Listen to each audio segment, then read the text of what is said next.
Magandang hapon po sa ating lahat and welcome po sa ating press conference or pulong balitaan para sa ating binabantayang sama ng panahon na si Bagyong Christine na may international name na Trami. So muli po maraming salamat sa ating mga media partners who are joining us right now in this press conference. Ngayon pong ika-22 ng Oktubre 2024. Kasama rin po natin ang ating mga key officials ng DOST Pag-asa sa pangunguna ng ating Administrator, Dr. Nathaniel Servando, na siya naman pong makakatulong natin para sa pagsagot ng ilan sa mga katanungan ng ating mga partners sa media. At huwag na po natin patagalin, ating umpisahan formally ang ating press conference sa pamamagitan ng maikling mensahe ng ating buting Administrator, Dr. Nathaniel T. Servando. Magandang hapon po sa ating lahat at muli ang DOST Pag-asa ay taus-puso nagpapasalamat sa ating mga kaibigan at partners from the media sa patuloy na pag-monitor at pag-disseminate ng warning information about the storm Christine. Ang Tropical Storm Christine ay lalong lumakas pa at ito sa kasalukuyan ay may taglay na lakas ng hangin malapit sa gitna, umabot ng 75 kilometers per hour at bugso na abot na 90 kilometers per hour habang ito ay patuloy na lumalapit sa ating kalupaan. Kaya't itinaas natin ang storm wind signal number 2 sa mga lalawigan kung saan direktang maapektuhan ng bagyong ito, lalong-lalo na sa mga lalawigan ng Catanduanes, portion ng Camarines Norte, Camarines Sur, Albay at eastern part of Samar. At storm signal number 1 sa maraming lugar at lalawigan dahil malawak ang sirkulasyon na sinasakop ng bagyong ito. Inaasahan natin na ang storm Christine ay lalakas pa habang ito ay papalapit, no? At maaring abutin ang severe storm category kapag ito ay maglandfall na inasahan natin sa area ng Isabela, Aurora bukas ng gabi. Malawak ang sirkulasyon ng bagyong si Christine, maging ang sakop ng kanyang cloud band o malakas na mga pag-ulan. Kaya't patuloy itong nagbabanta sa maraming lugar, lalong-lalo na sa Kabikulan, na patuloy na nagbubuhos ng malakas na pag-ulan, lalong-lalo na sa mga lalawigan ng Catanduanes, Camarines Sur, Camarines Norte, Albay, Sorsogon, dahil dito posibleng ang pag-uulan ay mag-trigger ng landslide.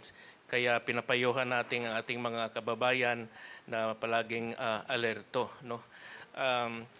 Ganon din ang sa silangang bahagi ng Luzon, no? Ang lalawigan ng Quezon, Aurora, Isabela at Cagayan na kung saan ito po yung papunta yung bagyong si Christine bukas at magkakaroon sila ng mga pag-ulan, malakas na buhos ng hangin, ihip ng hangin bukas, simula bukas.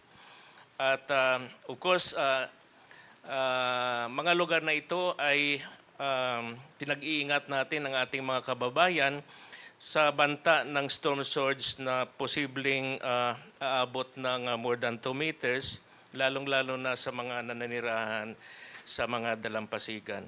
Patuloy po kaming nakikipag-ugnayan sa mga ahensyang kinauukulan, lalong-lalo na ang Office of Civil Defense, upang maiabot ang aming warning information sa local level upang makapaggawa ng tamang hakbang ang ating mga kababayan. Pinapayuhan natin ang ating mga kababayan na gawin ang tamang hakbang at sundin anuman ang payo na pinairal ng mga local DRRM offices, maging ang kanilang lokal na pamahalaan upang maiwasan natin at ma-minimize ang epekto ng hazards na dala nitong storm Christine. Kami po dito sa DOST Pag-asa ay kasama po ang aming mga kasamahan sa regional services, different Pag-asa regional services, particular na sa Southern Luzon at Northern Luzon. At patuloy kaming mag-monitor round the clock hanggang sa ang bagyong Christine ay lumayo sa ating lugar. We will ensure that all warning information, hindi lamang sa tungkol sa bagyo, storm surge, heavy rainfall warning, maging ang gale warning. At ngayon, pinairal namin ang flood forecasting and warning services in different major river basins, particular na ang Bicol region. At sa pagpatuloy na pakipag-ugnayan sa iba't ibang mga ahensya, lalong-lalo na sa mga lokal na kababalan, sana'y patuloy pong subaybayan ninyo ang mahalagang information na ito na binibigay ng aming ahensya. Muli, magandang hapon po sa ating lahat. Thank you so much, Dr. Nathaniel Servando, Administrator of DOST Pag-asa. Ngayon naman po itong haya natin ang latest weather update hinggil sa ating binabantayang bagyo. Makakasama po natin from the Weather Division, ang Assistant Weather Services Chief and currently the Officer in Charge of the Weather Division, Mr. Christopher Perez. Magandang araw po sa kanilang lahat. So para po sa kaalaman nila, every 6 hours po ay nagpapalabas tayo ng update, yung tinatawag nating Tropical Cyclone Bulletin, hinggil nga sa tropical storm na si Christine or Trami ang international name. At ito po ang nilalaman nating latest weather bulletin. So makikita natin sa satellite image animation na ang sentro ng bagyong si Christine ay offshore pa. Nasa karagatan pa po. Pero pansinin natin yung malawak na kaulapan na lalong-lalo na dito nga sa west semicircle na tinatawag natin itong bagyo, talagang tumatama na sa ilang bahagi ng ating bansa, particular na sa mga lalawigan, sa eastern section ng Luzon, ng Visayas at ilang bahagi ng northeastern part ng Mindanao. Kaninang alas 4, ang sentro ng bagyong si Christine ay tinatayang nasa layong 390 kilometers ang layo silangan ng Daet, Camarines Norte. Tropical storm category, lakas ng hangin, umabot hanggang 75 kilometers per hour malapit sa gitna nito at yung pagbugso ng hangin, abot naman hanggang 90 kilometers per hour. Sa ngayon, kumikilos sa direksyong west-northwestward naman sa bilis na 15 kilometers per hour. At bagamat malayo pa yung sentro nito, mayroon na po tayong nakataas na tropical cyclone wind signal sa ilang bahagi nga ng ating bansa. Sa ngayon, wind signal number 2 nakataas po dito sa mga areas na naka-highlight ng yellow sa lalawigan ng Catanduanes, sa eastern portion ng Camarines Norte at Camarines Sur, sa eastern portion ng Albay ng Sorsogon, sa northeastern portion ng Northern Samar, at dito sa northern portion ng Eastern Samar. So ito pong mga lugar na ito makakaranas ng masungit na panahon.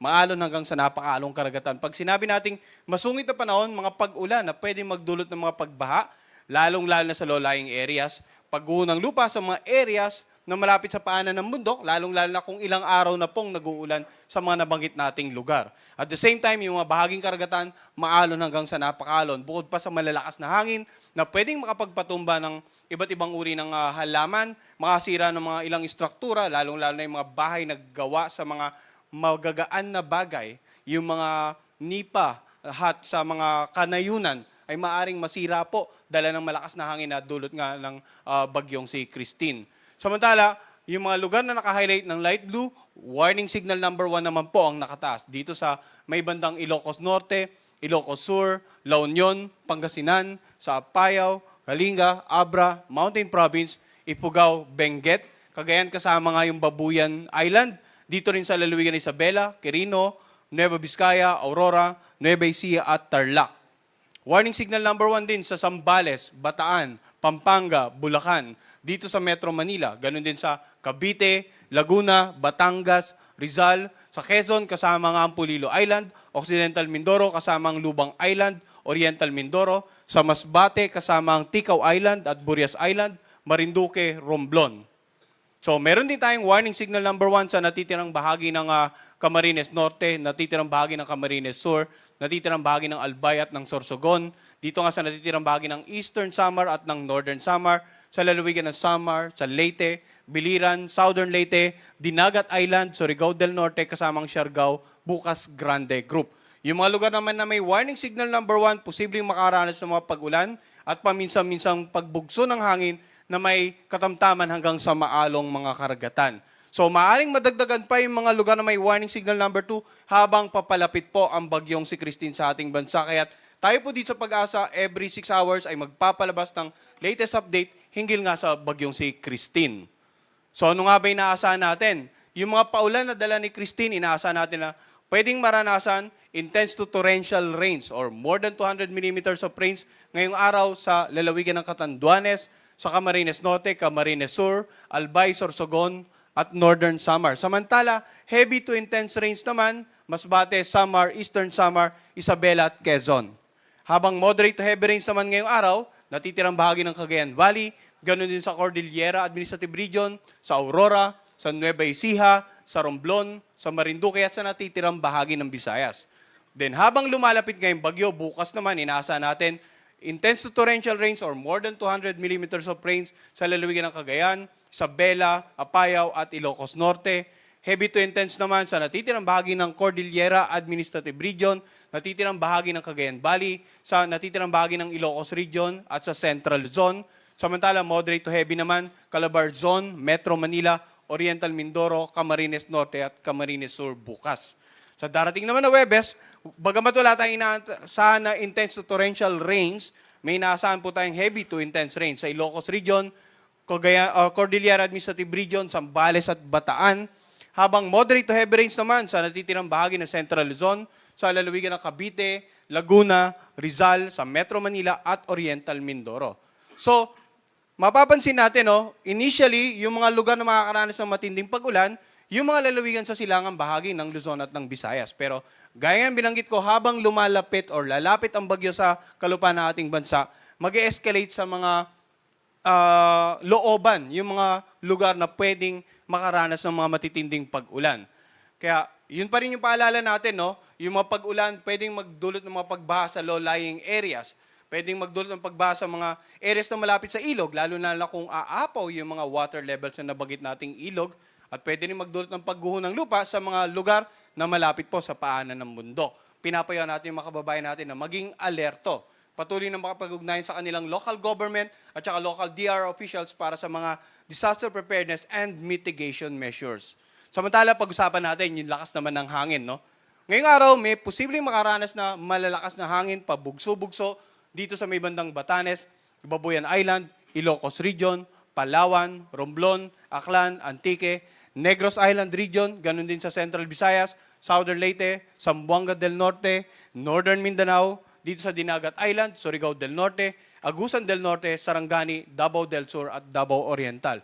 So mapapansin natin, hindi lamang po yung mga lugar na may warning signal ang posibleng makaranas ng pagbugso ng hangin, kundi maging itong mga lalawigan na nabanggit natin ngayong araw, bukas naman, Mimaropa, Visayas at Mindanao. Mga lugar na outside the warning signals itong binababanggit natin. At sa darating naman na Huwebes, sa Mimaropa, sa buong Bicol Region at sa buong Visayas, sa Basilan, Sulu, Tawi-Tawi, Zamboanga del Norte, Lanao del Sur, Northern Mindanao, ganun din sa Dinagat Island, Surigao del Norte, Davao del Sur at sa Davao Oriental. So itong mga pagbugso ng hangin, gaya nga na nabanggit natin, pwede ring makasira ng mga ilang istruktura, makapagpatumba ng mga pananim, ilang uri ng mga pananim. At dun sa mga lugar na may warning signal, pwede makapagpatumba po ito ng mga poste ng kuryente. Kaya mag-iingat po yung mga kababayan natin. As much as possible, manatili sa loob ng bahay habang nananalasa or bago pa manalasa, habang nananalasa at kapag kalalagpas pa lang po yung epekto ng bagyo sa kanilang lugar. In terms of movement, pag-usapan naman natin. Ano yung inaasahang pagkilos sa susunod na 2 hanggang 5 araw, So, 24-hour forecast or yung magiging posisyon muna ng bagyong si Christine bukas ng hapon. Ito po yung posisyon natin ngayon alas 2 ng hapon. At bukas ng hapon, inaasahan natin nasa may bandang 180 kilometers silangan ng Kasiguran, Aurora ang tinatayang sentro ng bagyong si Christine. Samantala, sa darating naman na Huwebes ng hapon, inaasahan natin na posibleng natawid na nito ang kalupaan ng Northern Luzon area at halos nandito na siya sa coastal waters ng Bulinaw, Pangasinan. Sa darating naman na Biyernes ng hapon, posibleng halos malapit na siya sa northwestern boundary ng ating area of responsibility. At sa darating naman na Sabado ng hapon, ay posibleng tuloy na itong nakalabas ng ating Philippine Area of Responsibility. Ngayon, tingnan natin yung area of probability na tinatawag natin. So, ang sentro ng bagyong si Christine pwedeng kumilos along the center track or we're not ruling out the possibility na pwedeng bahagyang pakanluran, pahilaga, or patimog ang maging actual na pagkilos. Kaya po, ang mga lalawigan ng Cagayan, ng Isabela, ng Aurora, ng Quezon, dapat maganda sa possible landfall scenario. At yung buong Luzon, actually, dapat naman maghanda sa posibleng epekto nitong bagyong si Christine. Ngayon, in terms of coastal water condition, dahil nga sa inaasahan natin na paparating itong bagyo si Christine, posibleng umabot pa sa tropical storm or kung titingnan natin dito ay severe tropical storm category.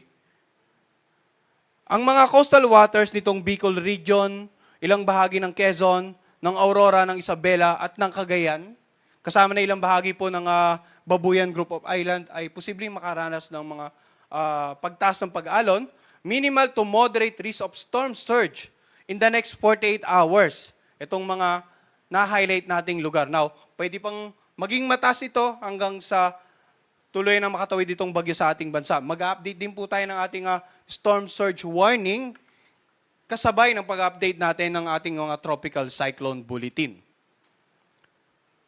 Now, in terms of sea condition pa rin, sa ngayon wala pang inaasang matitinding pag-alon sa kanlurang bahagi ng Luzon. Makikita natin almost nasa silangang bahagi ng at northern at saka eastern seaboard ng Luzon at ng Visayas yung ating gale warning.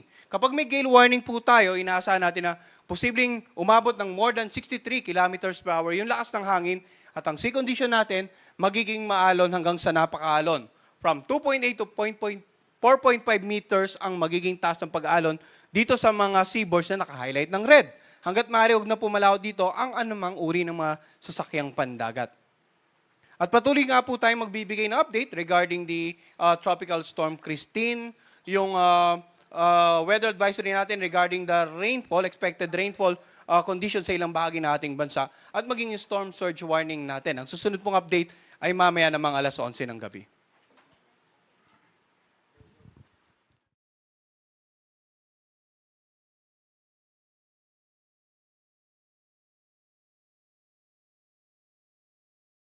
Okay, sa ngayon naman po ay ating tunghayan ang latest updates or latest hydrological updates.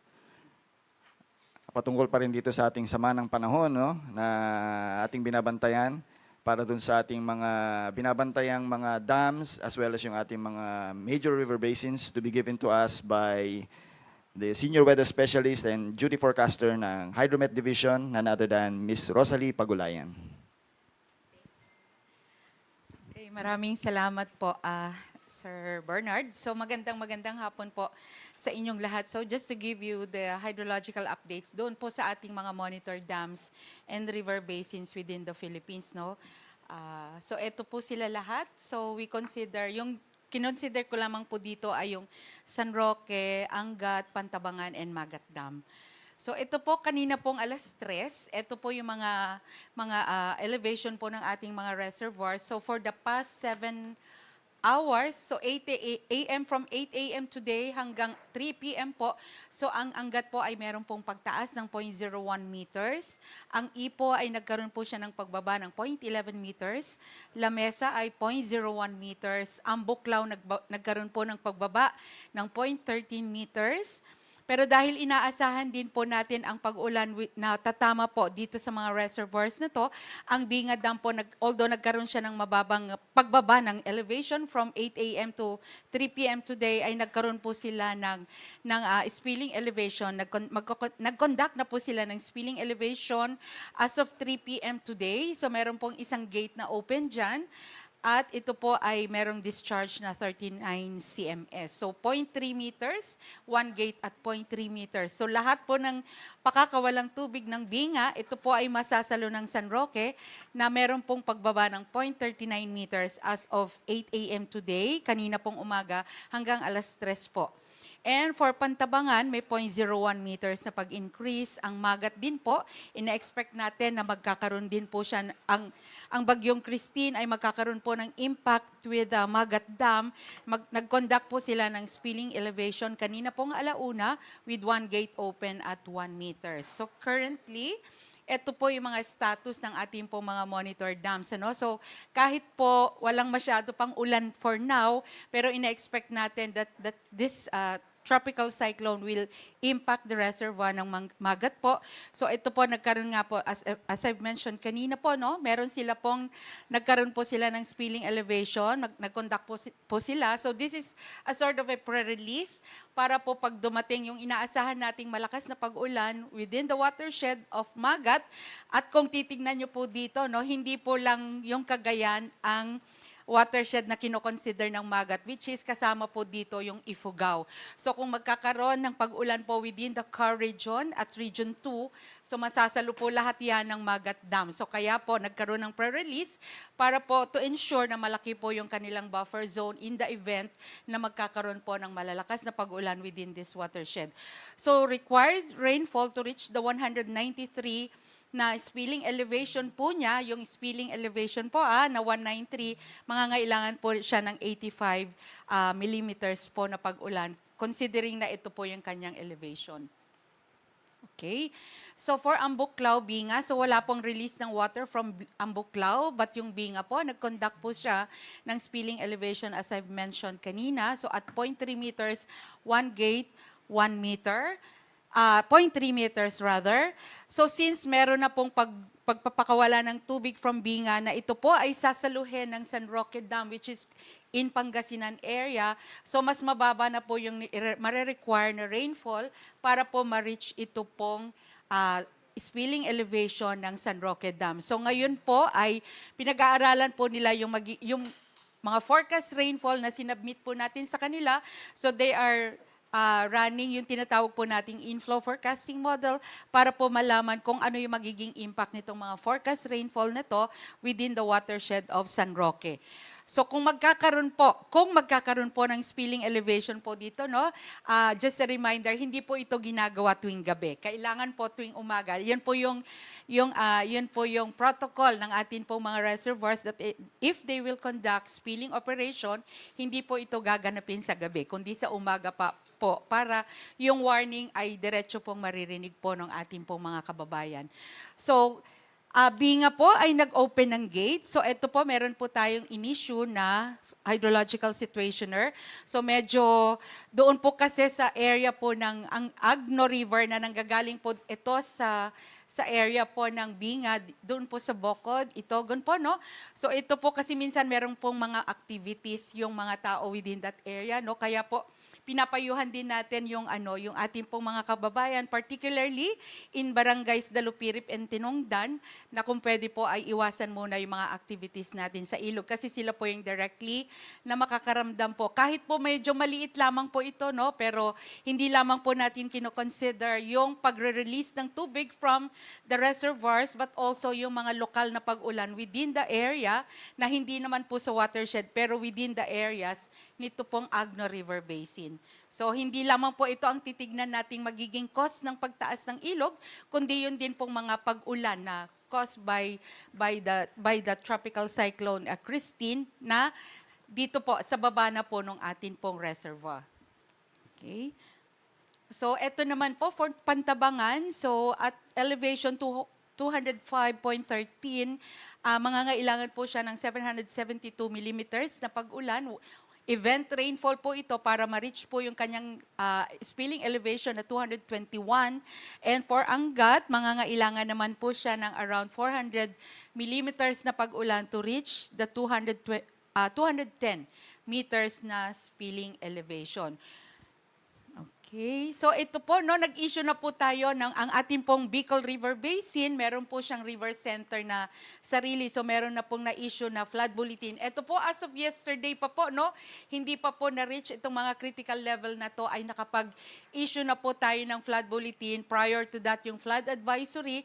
Kaya prior to reaching all of this critical elevation ay meron na pong sapat na impormasyon yung ating pong mga lokal na pamahalaan na meron pong mga ganitong mga expected na elevation, pagtaas po ng ating mga ilog. So ito pong mga points na to, ito po yung forecasting points kung saan na-reach na po yung mga critical level as of today. So ito po yung bago po nilang flood bulletin na na-issue kanina pong alas 4. Okay, so expected po, if I may add, expected po yung widespread flooding within these areas na kung saan po nasasakupan po ng Bicol River Basin natin. Okay, so Cagayan River din po ay expected na pwede pong maapektuhan. Kaya nag-issue na po sila nitong tinatawag nating flood advisory as awareness doon po sa ating mga kababayan that meron pong magiging impact yung pag-ulan within this Cagayan River Basin. So napakalaki po ng Cagayan, ano? So we are not only looking, ulitin ko po, no? We are not only looking at the discharges from Magat Dam, but also yung mga pag-ulan po within the, nalabas na po doon sa dam, but pwede pong mag-drain towards the main Cagayan River Basin. So malaki po ang Cagayan River Basin, ano, nanggagaling po ang tubig niyan from Nueva Vizcaya, Quirino, portion of Quirino. Lahat po yan ay magda-drain towards the Tuguegarao City. Po. Ang Magat River po, na doon po nagde-drain yung Magat Dam, ay isa lamang po sa mga tributaries that are draining towards the main Cagayan River Basin. Okay? So dahil po napakalawak po ng mga bagyo and based na rin po dito sa mga recorded rainfall as well as dun sa mga forecast rainfall po natin na ini-issue po ng Pag-asa rin. So we were able to come up with this general flood advisories with different mga warnings na po, no? So iba't iba na po ito. Meron tayong red, orange at saka yellow po, no? So ito po yung ginagamit nating basis for this, for coming up with this impact statement. Plus yun nga po yung mga forecast rainfall. So ito pong Region 5, which nakapag-record po sila ng more than 50 millimeters. Similarly, ito po ay 6 hours lang po ito na na-record from these stations in the Bicol region. So ito po, napakalalaki po yung mga pag-ulan na na-record nila. That's why appropriate action yung dapat po na gawin po ng ating mga kababayan from the Bicol region as well as in Soxcargen and the BARM. So just to give you background, lahat po na ito ay kung titignan po natin, matagal na po kaming nag-i-issue ng mga flood advisory prior to the arrival po ni TD Christine dito po sa Philippine Area of Responsibility. Nagbibigay na po tayo ng mga flood warning na to as an awareness na meron pong ine-expect na mga pagtaas ng ilog natin. And similarly with Region 2, there could be possible flash floods. Regions 4A, 4B, 6, and 8. Ito po, no, dahil ang lalaki na rin po nung na-record na pag-ulan for the past 24 plus 6 hours. And for these regions naman po, Region 3, 7, 10, 11, and 13, mga precautionary measures po, no? So, lahat po ng mga kababayan natin, kung pwede, wala muna pong activities sa atin pong mga kailugan kasi hindi natin alam how will this forecast rainfall will impact yung ating po mga kailugan, lalong-lalo na po yung mga maliliit, very steep, yung mga matatarik na ilog natin, which is napakarabing po niyan at the countryside. Kaya po ini-issue natin lahat po ng ito. So I think with that, so marami pong salamat sa inyong pakikinig. Thank you very much. Our senior weather specialist and duty hydrologist from the Hydromet Division, Ms. Rosalie Pagulayan. At dumako na po tayo sa ating pangalawang yugto ng ating pulong balitaan. Pero bago po yan, allow me to acknowledge the presence of our key officials joining us right now, Dr. Nathaniel Servando, the Administrator of DOST Pag-asa. We also have Dr. Marcelino Villaferte II, the Deputy Administrator for Research and Development. We also have Sir June Juanito Galang, our officer in charge of the Office of the Deputy Administrator for Operations and Services, and of course from the Hydromet Division, the Chief of the HMD, Engineer Roy Badilla. And of course, we also would like to acknowledge the presence of our media partners who are joining us dito sa ating Weather and Flood Forecasting Center, si Sir Rod Lagusad and the rest of the team from PTV. We also have Mr. Glenn Wego and the rest of the team from GMA Super Radio DCBB. We also have our friends from ABS-CBN and also Ms. Nes Aguilar of Philippine Events News TV Online. And speaking of online, we are also being broadcasted or simulcast live sa ating official Facebook page. And some media partners are joining us online. particularly ang Net25 and ang Philippine Daily Inquirer. Okay po. So siguro umpisa natin ating tanungan po sa ilang mga questions or areas that you need further explanation. The floor is now open po for any questions that you may have.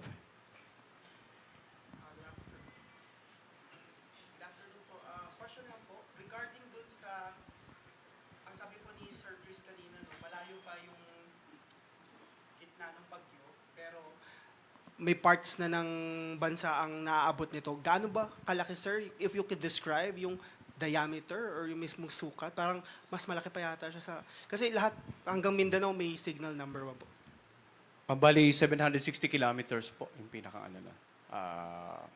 radius or diameter. Kaya kahit yung sentro niya is offshore, may mga ilang bahagi po ng southern zone ng Visayas ang may warning signal.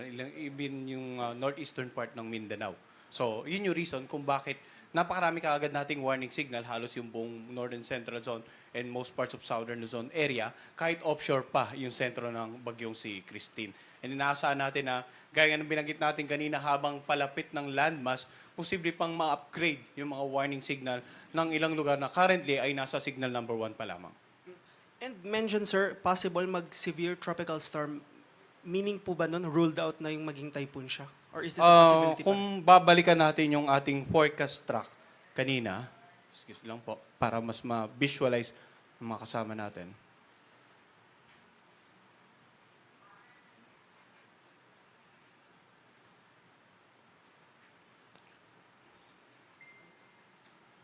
So, yung forecast track po natin, makikita natin na bago mag-landfall, posibleng storm category ito.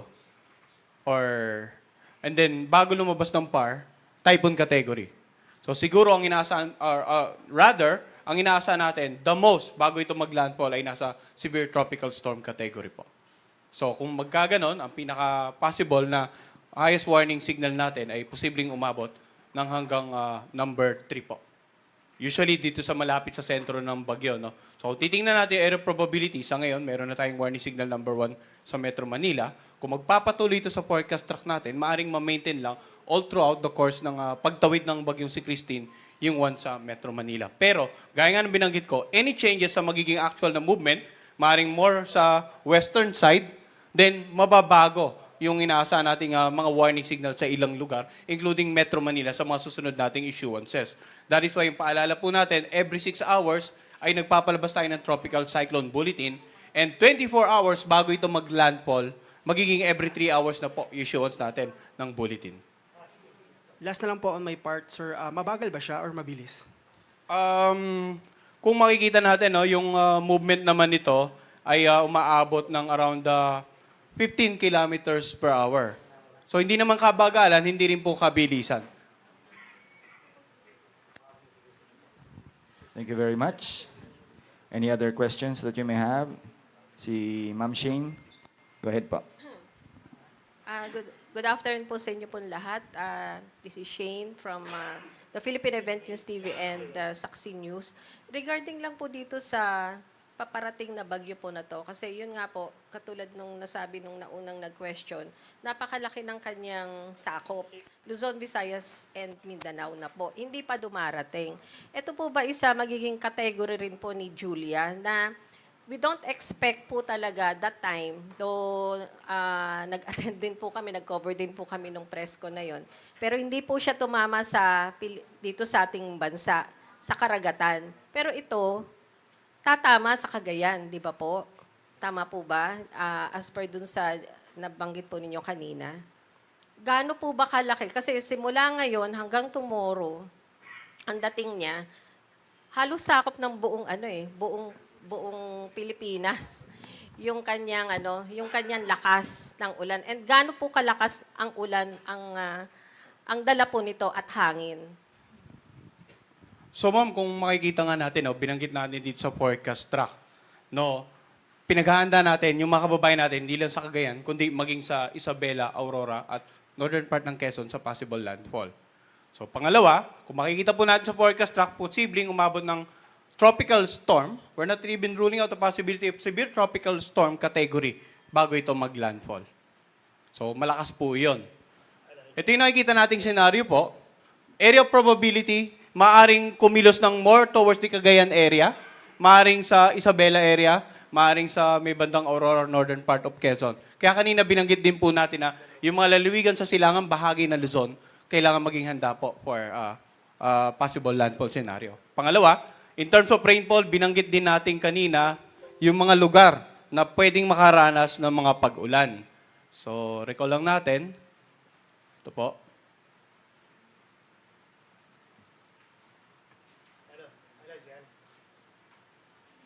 So, in terms of paulan, binanggit natin na posibleng may mga intense to torrential rains, heavy to intense rains, and moderate to heavy rains, yung na mga lugar na makakaranas, hindi lamang ngayong araw, kundi maging sa susunod na 48 and 72-hour forecast. Including, ito pong maraming bahagi ng Visayas, most parts of northern and central Luzon, and even Metro Manila, pwedeng makaranas ng moderate to heavy rain sa mga susunod na araw. Pwedeng ma-maintain yung scenario ito, pwedeng mabago, madagdagan, mas maging malakas ang paulan na inaasahan natin. Depende po sa magiging sitwasyon. Kaya po yung monitoring natin sa bagyo, 24/7, issuance natin every 6 hours, at 24 hours bago mag-landfall, magiging every 3 hours na po. Habang tumatoy ng bansa, every 3 hours din po, hanggang sa tuloy na itong makalagpas na ating landmass.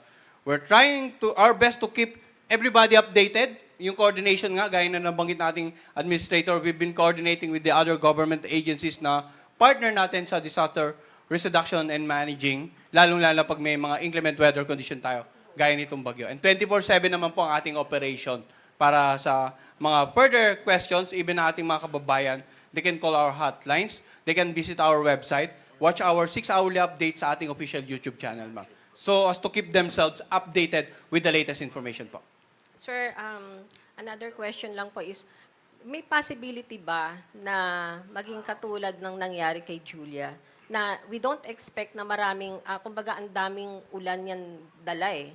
Maraming ulan, malakas ang hangin. Ito po ba, is it the same din? Although ito, tatama talaga ito sa ating bansa.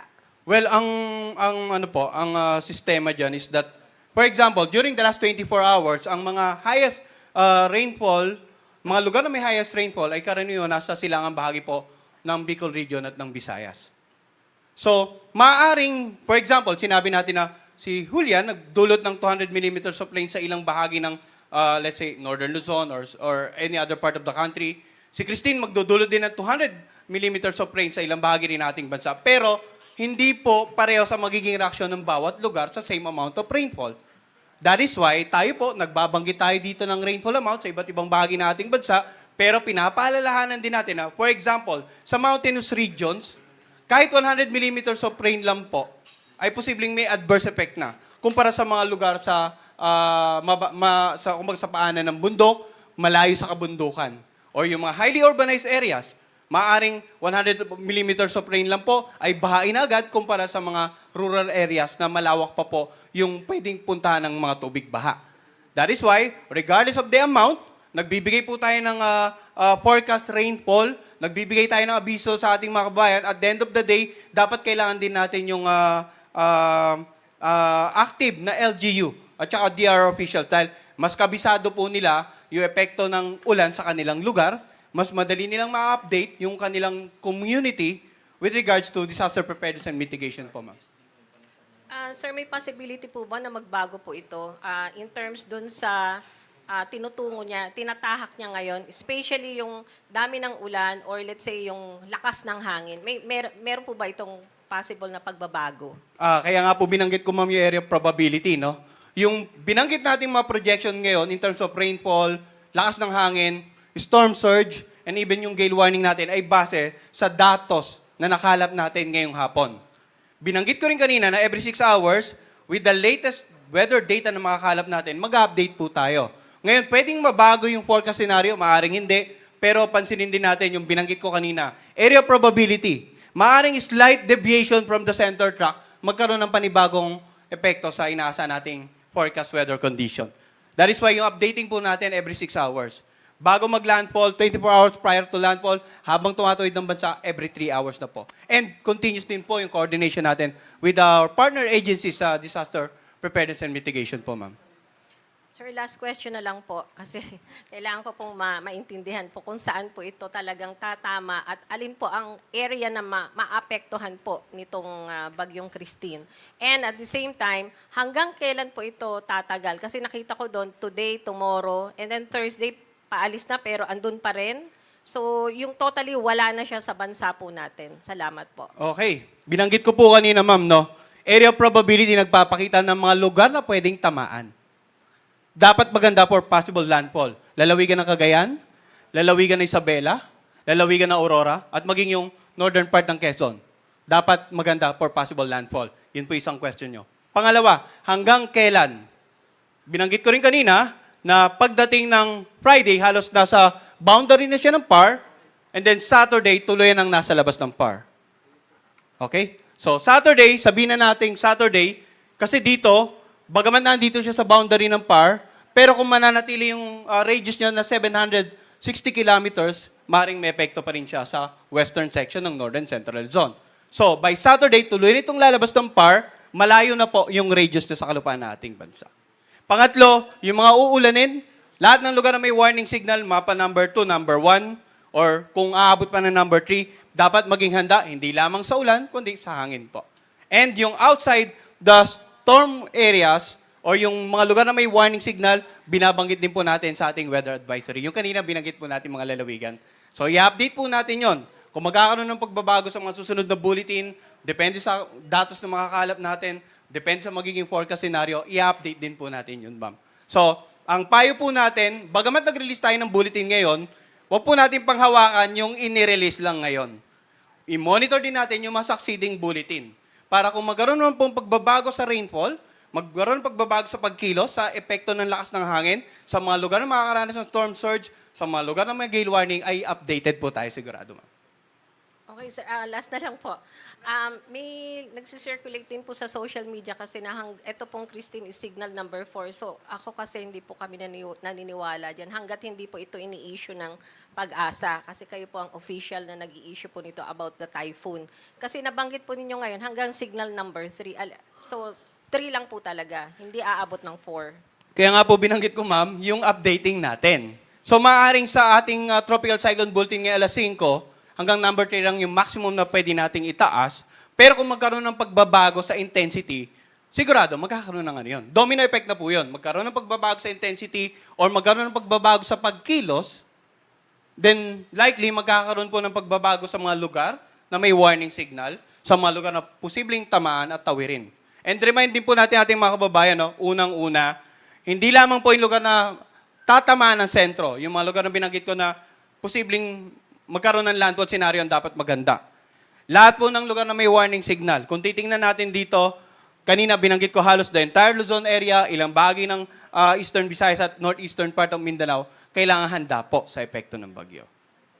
Thank you po. Welcome po. Thank you very much, Sir sir. Glenn sa DCWB. Sir, dito sa Metro Manila, yung signal number 1 kaya, ito ba'y magtatagal? Kasi ang sigurado ay ang iniisip kagad ng tao. Signal number 1, automatic suspension, kinder to senior high. Ito ba, sir, ay magpapatuloy na nakailalim tayo sa signal number 1 dito sa Metro Manila at ilang karatig lalawigan, Sir Chris? Ang nakikita po nating scenario, base sa forecast track, no? Ito bukas Wednesday. Ito naman po ay Thursday. So halos kung ipaplat natin 760 kilometers, posibleng either manatili sa signal number 1 or gaya nga ng binanggit ko, kung magkaroon ng deviation sa center track, pwedeng mas mataas pa yung warning signal. So definitely, sir, signal number 1 pa rin tayo till tomorrow.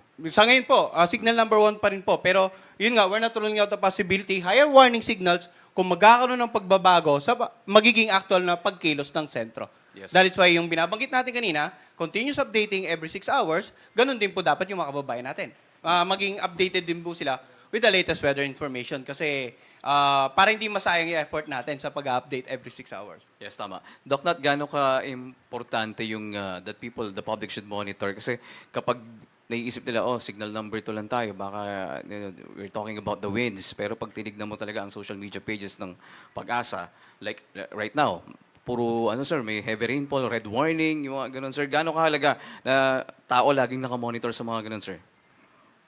Yes, Yun nga, iwasan natin yung misinformation.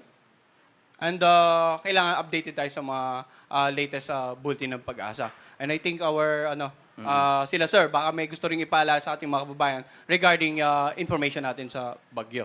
Si Sir Nats po.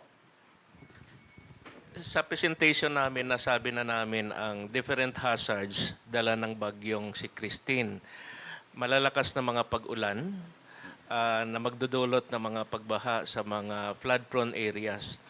Now, hindi lamang sa mga sunod na mga oras or araw. Titingnan natin sa Kabikulan at some parts in Eastern Visayas at maging dito sa may Quezon area. The past several hours, even kahapon pa ng mga pag-ulan, at inasahan natin na tuloy-tuloy pa itong pag-uulan. So, malaki ang possibility na ito talaga ay mag-trigger ng landslides. Particular na sa mga, sinabi kanina, mga paanan ng bundok, no? Sa mga areas na prone to landslides. Now, ang lakas ng hangin, no, kahit ito ay storm lamang at severe tropical storm, ang lakas ng hangin kapag ito ay malapit na sa dalampasigan, ang sentro ng bagyo, ito ay maaring mag-generate ng storm surge. Sinabi kanina, ang storm surge warning namin na aabot ng 2 meters or even higher. Ito ay may dalang panganib, no, sa ating mga kababayan. Kaya ito yung bantayan ng ating mga kababayan na magiging alerto, no. Hindi lamang sa of course nandiyan ang social media, no. Lahat ng information na aming pinalabas ay hopefully ay masundan. But more importantly, ang mga advice or payo or action ng ating mga lokal na pamahalaan ay sana masundan. Then ang strong winds, nasabi din natin kanina, kahit na hindi within the circulation ng bagyo dahil may gale warning tayo. So pinapayuhan din natin ang ating mga kababayan na pumapalaot. If possible ay huwag muna, no? I-suspend muna yung pangingisda kasi nandyan ang panganib. Thank you, sir. Yun lang. Thank you, Sir Glenn, and thank you, Dr. Nats. Baka may mga iba pa pong katanungan ng ating mga kasamahan sa media na joining us face-to-face dito sa Weather and Flood Forecasting Center. Yan. Si Doc Mar, baka may gustong idagdag.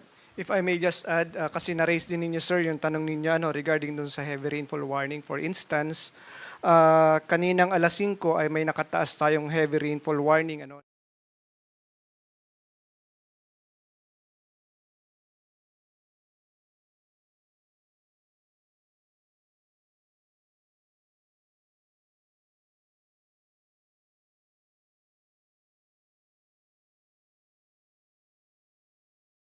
Na information na yon ay nakakaapekto na actually yung mga pag-ulan, halimbawa sa ilang lugar, sa Rizal, sa Metro Manila, and then sa Cavite. And inaasahan natin yon to persist, no, until about 3 hours. And ganun nga, ang nararanasan natin ngayon, may mga pag-ulan pa rin.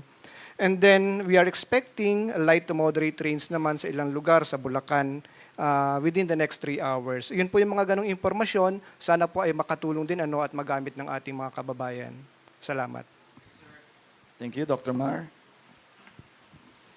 Baka may mga katanungan pa po yung ating mga friends sa media.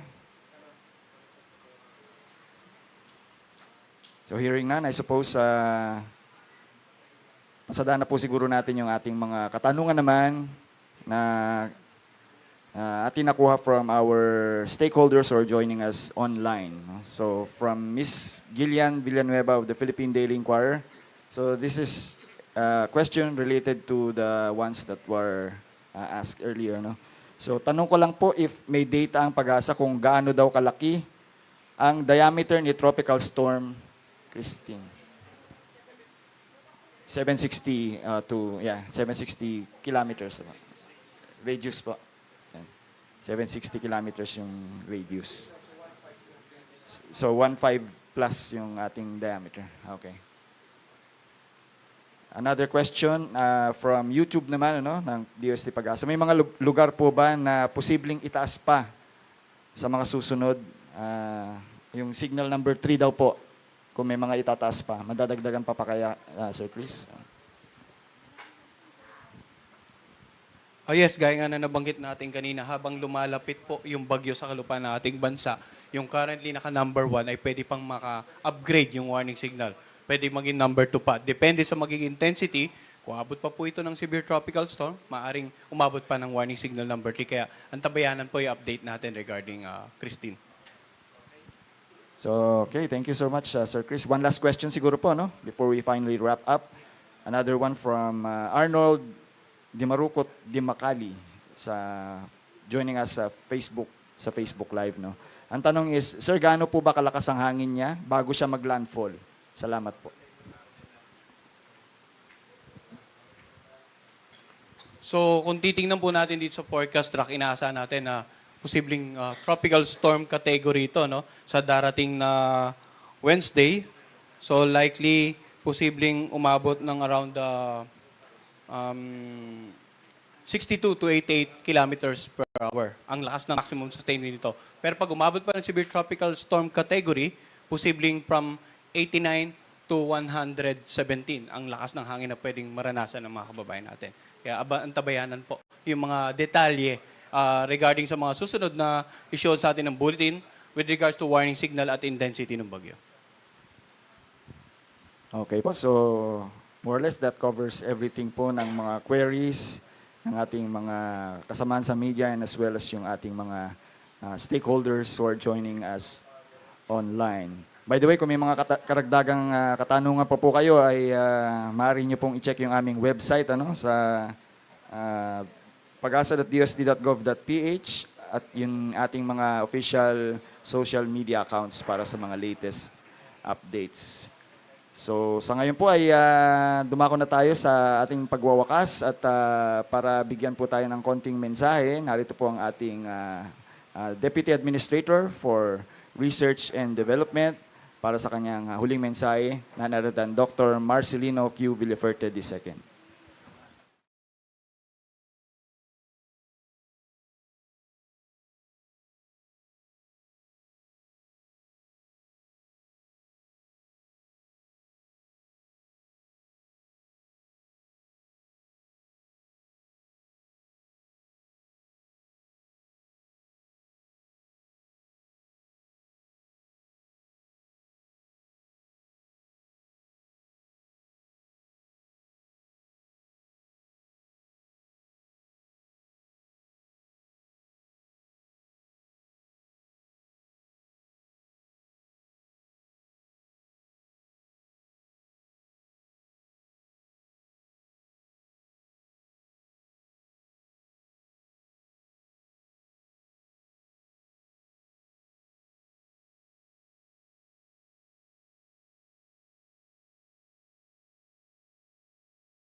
particular sa Bicol. And then by tomorrow, intense to torrential rains naman ang inaasahan natin sa Isabela, sa Cagayan, Apayao, and Ilocos region. And then moderate to heavy rains inaasahan natin dito sa atin sa Metro Manila, sa Rizal, Laguna, and even sa Mindoro. And then, kaugnay din po ng pagbibigay ng impormasyon regarding naman dun sa potential na maging dulot ng baha, kung kaya't ang atin pong kasamahan sa Hydrometeorology Division ay pinaabot sa atin yung pagbubukas ng gates ng Binga at saka ng Magat. Ito po ay in anticipation dun sa maaaring malakas na pag-ulan sa mga susunod na araw, kung kaya't nagbukas na sila ng gates upang nang sa gayon ay ma-minimize yung flooding later on.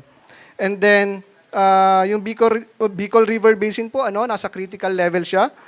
Ibig sabihin nito, yung mga kababayan natin sa Bicol, particular doon sa mga binabahan lugar, malapit sa mga ilog, ay inaabisuhan po ng aksyon regarding dito. And then sa Cagayan River Basin, may mga flood advisories and in many areas in our country. And with that, may mga heavy rainfall warning din po na pinapalabas ang ating mga kasamahan sa different regional services division ng Pag-asa. Sana po ay patuloy na mag-antabay ang ating mga kababayan upang nasa gayon ay maging updated po tayo at iwas sa sakuna na maaaring dulot ng pagbaha, ganun din ang lakas ng hangin, ng storm surge, and then even yung matataas na alon. With that po, nagpapasalamat po muli kami sa inyong pag-cover ng ating press conference. Ingat po tayong lahat. Thank you very much, Dr. Nathan, Dr. Deputy Administrator for Research and Development.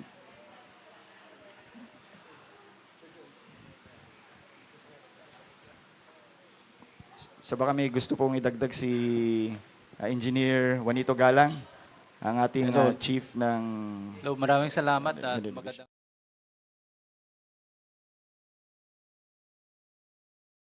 briefing o press con ng bagyong si Christine. And then, muli po, inuulit namin na huwag na po nating hintayin na mag-landfall pa itong bagyo na to. Sa ngayon pa lang, maghanda na tayo. Sama-sama po tayo maghanda. And then, pangalawang paalala po natin, mag-ingat po tayo sa mga fake news na lumalabas. Paano po natin maiwasan yon? I-follow po natin yung mga official social media pages ng Pag-asa and then yung official website ng Pag-asa, yung mga official forecast. Yung lamang po, maraming salamat at magandang hapon po sa atin lahat. Thank you very much, Engineer Juanito Galang, ang ating officer in charge ng Office of the Deputy Administrator for Operations and Services. So muli po maraming pong salamat sa inyong lahat na mga nakasama natin ngayong hapon. At muli po ang aming taus-pusong pasasalamat dito sa ating mga kasamahan sa DOST Pag-asa sa pangunguna ng ating Administrator Dr. Nats Serva.